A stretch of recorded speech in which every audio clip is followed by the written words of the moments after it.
Dad, how much is that bike worth? Oh, about a penny farthing, lad.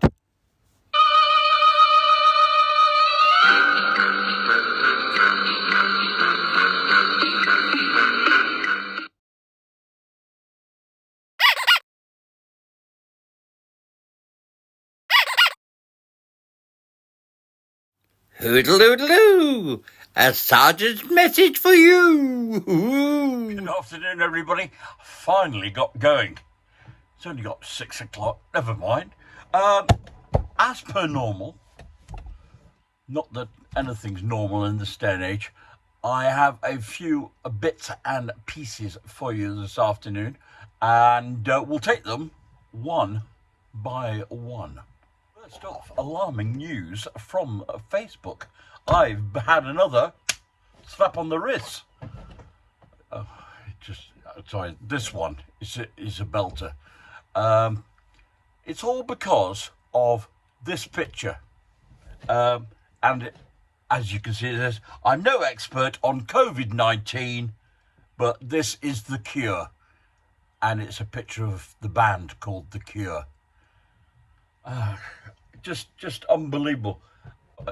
Your post goes against the community standards, so you can only see it. Claims that there is a cure for COVID-19 unless the WHO or other leading health organisation confirms it. Okay. Yeah, I've mentioned that there's a cure for COVID-19. Obviously they've got some kind of mechanical system for detecting this. This is not, but you'd think before they start sending messages out threatening people to cut them off from their website, they'd actually check that they're not making fools of themselves. I think it's very important to be considerate of people's mental well-being. Well, mine especially. Therefore, I came across this mental health hotline the other day, and I think it's a nail on the head. Hello and welcome to the Mental Health Hotline. If you are obsessive compulsive, press 1 repeatedly. If you are codependent, ask someone to press 2 for you. If you have multiple personalities, press 3, 4, 5, and 6. If you are paranoid, we know what you are and what you want. Stay on the line and we'll trace your call. If you're delusional, press 7 and your call will be transferred to the mothership. If you are schizophrenic, listen carefully and a small voice will tell you which number to press. If you're depressive, it doesn't matter which number you press, no one will answer you. If you're dyslexic, press 69696969. If you have a nervous disorder, please fidget with the hash key until the beep. After the beep, please wait for the beep. If you have a short-term memory loss, please try your call again later. And if you have low self-esteem, hang up. All our operators are too busy to talk. It's nice to see a couple being able to support each other in these times of difficulty. And that when the local police are threatening to give you a ticket for not wearing a face mask, I think this clip is from Italy, that she uses her ingenious ways to prevent it happening.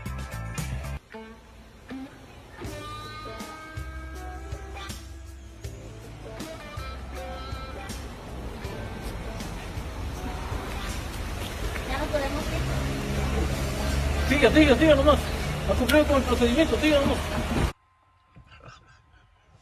I gave some Ordnance survey symbols. And I think people had more trouble with them than I thought. They knew it was something to do with churches, but the little box is a church with a tower, like that one, a tower. And that one, the little circle with a cross, is a church with a steeple, a pointy bit, which is the famous town in England with the twisted spire. Got a twisted spire. Have you been there? Have you seen it? Have you seen it? Have you been? So I've got 3 more for you. First one is this unusual symbol. Tell me what you see. Okay, that's the first one. Second one. No, this is not a place to where I live. H marks the spot. But what is that? Any ideas? And finally, yes, a big, a teeny-weeny red triangle. What's that? Answers tomorrow. Okay, there you go. It's always easy to laugh when you see somebody doing something and they get it wrong. And this little clip is no exception. For a long way through the clip, by the way, I'm thinking, at which stage does he chop his finger off with that knife? No, wait till right at the end.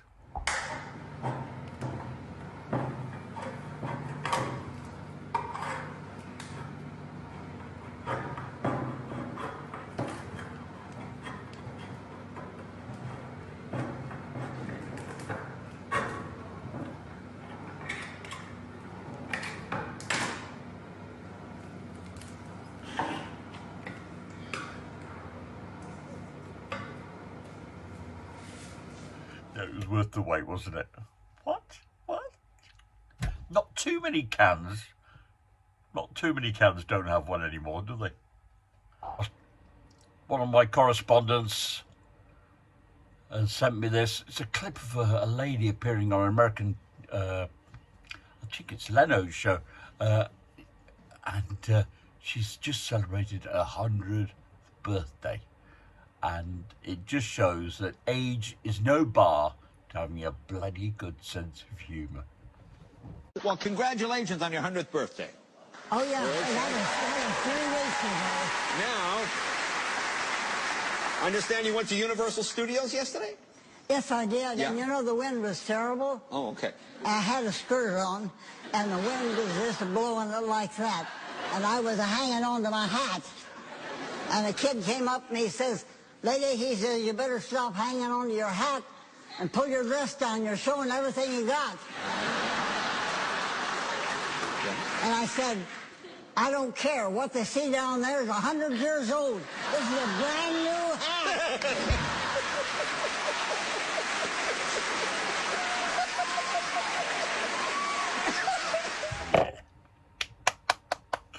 Good one. I love it. I had a visitor. In fact, I had a visitor just after I finished doing the podcast for Monday. He came in the afternoon before I'd edited it, and it's the gentleman. He's one of the Four Musketeers. And we sat down and had a cup of tea outside. Well, he had coffee. Now, the first thing is, it was rather embarrassing to say, "Can I have a coffee with one sugar?" So, yeah, so I went in the kitchen, and all I had by way of coffee were little sachets, okay? What I usually do is when I go and stay at an Airbnb, and they leave coffee, I'll stick the coffee in my bag for future reference. I opened the first one, and it was a lovely shade of grey. I thought, oh gosh, it's not even coffee colour. And it was the sell-by date, or the best before date was 2016. So I got a big jar of these damn things. So I had to go through the whole lot, one by one. And eventually I came across one, January 2020. Spotted. So I put that in the mug, and I thought, well, I'll give him a bit more. So I opened the next one. Oh God, the next one is greyer than the first one, and that's another 2016. So I've now messed up so I have to go all the way through, and nearly came to the end of all the sachets I had, and I found another 2021. I thought, that's it. So I gave him 3/4 of a mug with one sachet in and a bit of sugar in it. He seemed to be quite happy. And if only he'd known all the hard work it had taken to get him a cup of coffee. Anyway, he was a bit concerned that he's an inveterate photograph taker, selfie taker, and he always takes photographs of our get-togethers. And he took a picture of us having a coffee outside.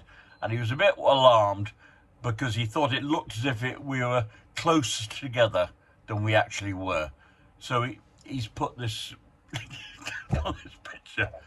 Yeah, that's the evidence in case. Yeah. He told me a funny story about his first appearance in court. I'm going to have to ask his permission to tell it, but it was so funny. So funny. Trouble is, I don't remember it. This is true. An old inspector of mine tells me the story about, oh, Richard, do you remember about the horse in the front room of that house in Bench Hill? What? Well, then I speak to somebody else. Yeah.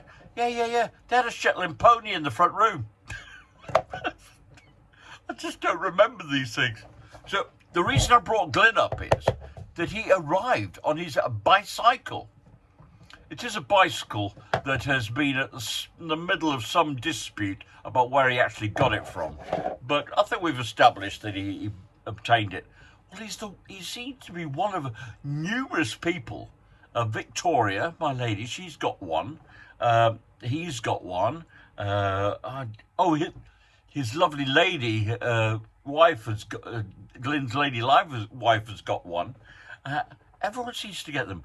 Now, however, I have heard from an old colleague of mine, Big Long John, which we'll call him, and he's been, unbelievable exhibitions of cycling, and been doing a lot of charity riding, and he's just finished one, a big circle in Staffordshire, it appears.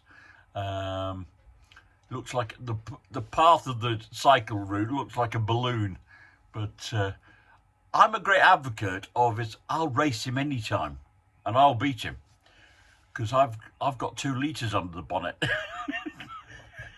But he hastens to say that he is keeping him fit as a fiddle, because he always was, and especially since he gave up the rugby, and it's good to have fit legs, and what between your ears is it keeping well as well. So that's a big shout out to Big Long John and all his mates who are cycling, and just stay out of the way of my car, because I'm not stopping for anything on 2 wheels. Okay. My last word on the cycling front is that I've got connections with a cycling emporium in Handforth, and they deserve your support. So do look them up. It's rickgreencycles.co.uk. Have a look online, and I'm not sure of where they're up to. I'm going to chase them to. Their website seems to imply there may be a question of whether they're fully open at the moment, but I think they will be very soon. But go online, give them a bell, and mention me at the rugby club, and they'll stick an extra 10% on the bill. rickgreencycles.co.uk. Give them a plug. Somebody reminded me there's a job in the day. Wasn't present for this one, but it has been described to me in great detail. It's one of those very sad calls that we have. Hello, is that the police? Yes. It's Mrs. Johnson with 284 Holly Edge Road. I've not seen her for a few days, and we're a bit worried about her. Oh God, yeah, okay. How old is she? Oh, she's in her 80s. All right. And she's not been well. Oh no, she's not been well. But so the officers go down. There's enough milk on the doorstep for somebody to have a bath in it, and the free press have been rammed through the door, through the letterbox. So 2 officers at the house, one of whom is his legend is that everybody has a 4-figure number in the Greater Manchester Police, but he is only known as 2 numbers, 14, and everybody who knows him, you know who it is now. So I don't need to give his name. What, Gary? Yeah. So Gary and his partner, they arrive at the house. Well, to be honest, if they were doing a burglary, they turned out to be two of the most incompetent burglars. Well, they nearly brought the bloody street in, everybody in the street out. They made so much noise breaking in. Not that it mattered. And of course, the sad thing, as soon as they did manage to smash their way through, I think it was a window in the end. Just to make it more awkward, you have to go through the window then and open the door. Yeah, fine. So they're in the house, but that distinctive smell. If you've ever smelt it, it's unmistakable. That smell of when somebody died. So Gary goes upstairs, nice and steadily, no sign, and walks in the room. And there's the old dear lying on the bed, ashen grey. And he goes up and he just puts his hand on her. Oh, hello, officer. She sits straight up. Oh my God. Well, you could have married it. Gary nearly has a heart attack. She's fine, this lady. Nothing wrong. Just being a bit lazy over the previous few days and then hadn't brought the mail in. Fit as a fiddle. Oh my God. But, there would be some morning. If they managed to get in the house without making any noise, you would have thought, yeah, fair enough. But apparently they brought half the street out with the amount of noise they made, smashing this window. Oh, God almighty. Yeah, never take it for granted. And as for the smell of death, good God knows what that was. Probably the Grim Reaper popped in and popped out again. Oh, dear. The Holly Edge Road. Surprise. The Holly Edge. Yeah. I have to say, I've never been tempted to have one of these devices around the house. Hey, Alexa, what am I supposed to do when I get up today? One of those, So, but I came across this little clip and Scottish Alexa. Why not?